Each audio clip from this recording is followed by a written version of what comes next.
کہ اس تخت میں نا تھوڑی سی تبدیلی کر دو. یعنی لوگوں سے کہا حضرت, کیونکہ بالکل وہی ہوتا تو دیکھتے ہی پہچان جاتی نا, تھوڑا سا کنفیوز کرنا چاہتے تھے اس کو, تو تھوڑی سی نا وہ نٹ بولٹ اس کے چینج کر دیے. تو کہا ہاکذا عرشک, کہ کیا ایسا ہی ہے تمہارا تخت؟ اس نے کہا کانہو, بالکل اسی ٹائپ کا ہے. یار یہ کیسے بنا لی, کیا ہو گیا یہ؟ اس زمانے میں تو یہ بھی نہیں تھا کہ واٹس ایپ پہ تصویر بھیجی ہو, اس کو دیکھ کے ڈیزائن کر لیا.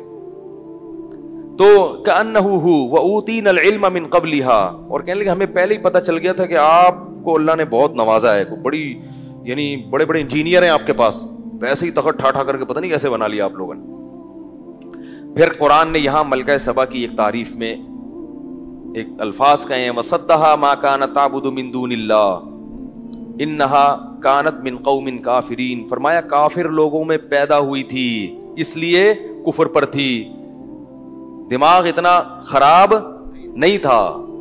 پیدا ایسے لوگوں میں ہوئی تو اتنی ذہین عورت سورج کی عبادت کر رہی ہے. اس سے پتہ چلتا ہے کہ اچھے بھلے انسان کو ماحول خراب کر دیتا ہے, بتوں کی عبادت پہ ڈال دیتا ہے. تو ماحول کو اچھا بنانے کی بہت سخت ضرورت ہے. اگر آپ کا انوائرمنٹ اچھا نہیں ہے تو آپ بڑے عقل مند ہو کے بھی الٹی سیدھی باتیں کرو گے.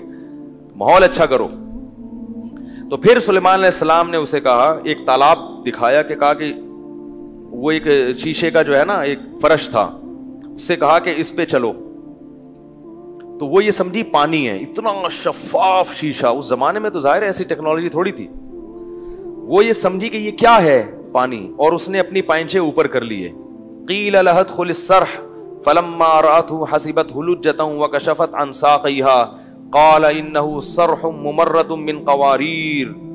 فرمایا یہ پانی نہیں ہے, پانی جیسا ہے. ایسے جب دو چار اس نے عجیب عجیب معجزے دیکھے, کہنے لگی ربی انی ظلمت نفسی, اے اللہ آج تک میں نے اپنی جان پہ ظلم کیا.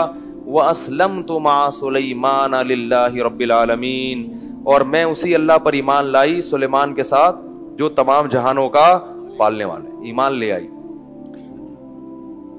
اب لوگ ایک سوال پوچھتے ہیں کہ کیا اس کی حضرت سلیمان سے شادی ہوئی؟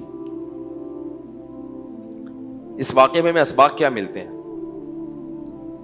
اس واقعے میں ایک سبق تو یہ ملتا ہے کہ بعض عورتیں بہت ذہین ہوتی ہیں.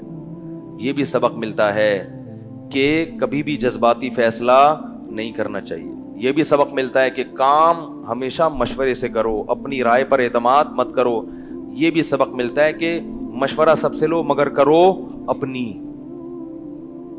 سمجھ رہے ہو. اور یہ بھی سبق ملتا ہے کہ کوئی بھی دین کی طرف جب تمہیں دعوت دیتا ہے, پیر و مرشد بنا ہوا ہے, تو فوراً اس کے ہاتھ پہ بیعت مت ہو جاؤ, فوراً اس کو فالو کرنا مت شروع کر دو. یہ دیکھو کہ قرآن و حدیث کا لیبل لگا کے کہیں اپنی دکان تو نہیں چمکا رہا, لالچی تو نہیں ہے.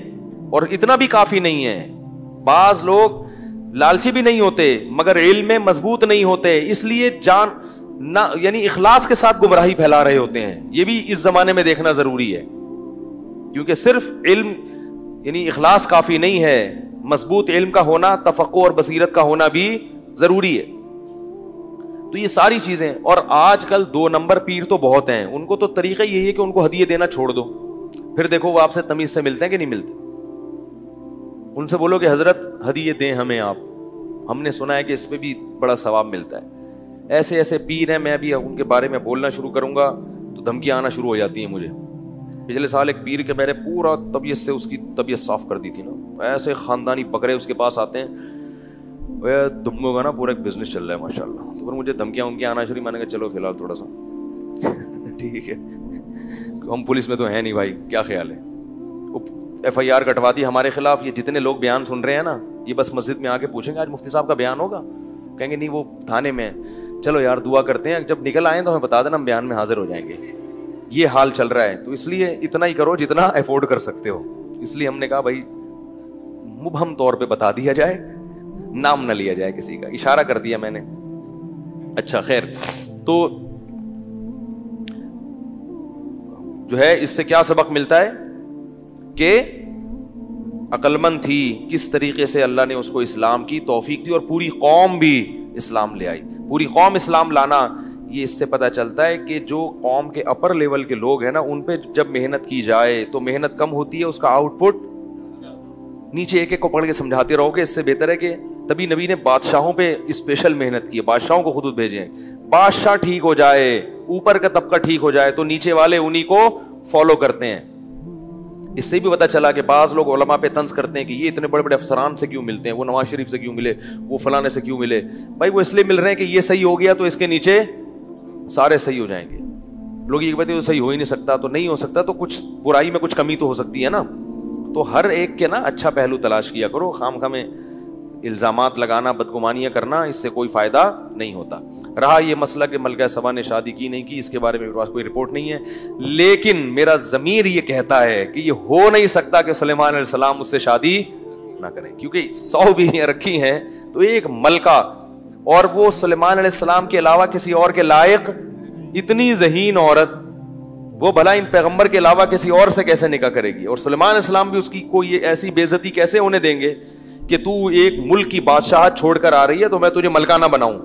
تو رپورٹ تو نہیں ہے میرے پاس, ٹھیک ہے نا, لیکن ضمیر یہ کہتا ہے کہ ایسا ممکن نہیں ہے. ہم ہوتے تو ہم کہتے ایکچولی بڑے مسائل ہیں شادی میں, بچوں کا کھیل تھوڑی ہے, یہ ہے وہ ہے, ہم کہتے کہیں اور سے شادی کرو. وہ بیٹھی ہوتی اخباروں میں اشتہار دے رہی ہوتی کہ میں نے ملک مملکت چھوڑ دی لیکن مجھے کوئی بندہ نہیں مل رہا, کوئی بیوی بنانے کے لیے تیار نہیں ہے. تو یہ ہمارے مسائل ہیں, یہ اس دور کے مسائل نہیں تھے. یہ ہندوؤں کے سے ہمارے اندر یہ مسائل آئے ہیں, اس دور میں یہ مسائل نہیں تھے. پیغمبر نکاح کرتے تھے جیسے ہی نکاح کا موقع ان کو ملتا تھا.